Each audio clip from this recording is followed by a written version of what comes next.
Sa ibang balita, dumepensa sina LTFRB Chairperson Vigor Mendoza at Office of Transportation Cooperatives Attorney Chofilo Guadis III sa kanilang suspensyon.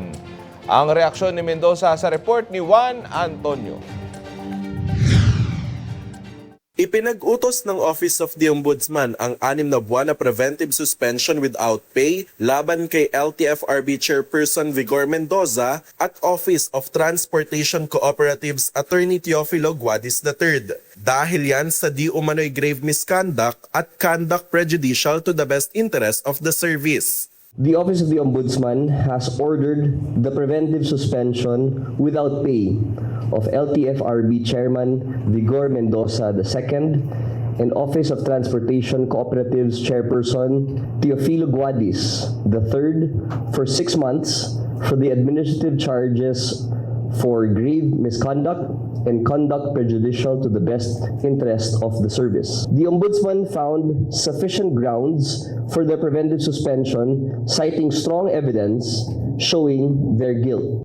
Nagugat ang suspensyon dahil sa patuloy na paggamit ng Land Transportation Office ng LTO Stradcom IT Service noong hepe pa lang sina Mendoza at Guadis ng ahensya. Una na kasing naaprubahan ang paggamit ng bagong LTO Management Service. The case involves their actions as former chiefs of the Land Transportation Office or the LTO and the continued use of the Stradcom-operated LTO IT system despite the implementation and acceptance of its replacement, the Land Transportation Management System or the LTMS.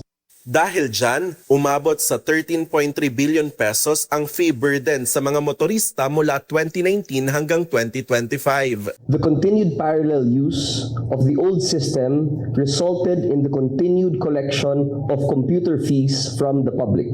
The Commission on Audit found that these fees amounted to more than 13.3 billion pesos from 2019 to 2025.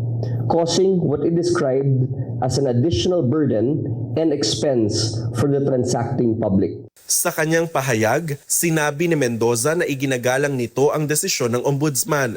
Iginiit rin nito na nakabase sa interes ng publiko ang kanyang mga naging aksyon bilang dating hepe ng LTO. Tiniyak naman ng Department of Transportation na magpapatuloy sa pagkilos ang LTFRB at ang OTC sa pagbibigay serbisyo habang ipinatutupad ang preventive suspension kina Mendoza at Guadis. Matatandaang taong 2013 nang natapos ang 10 taon na kasunduan ng pamahalaan sa Stradcom habang nagpatuloy ang paggamit nito hanggang 2016 sa ilalim ng phase-out agreement. Taong 2021 naglabas ng certification ang LTO para sa project completion at acceptance para sa bagong LTO management service. Juan Antonio, IBC News.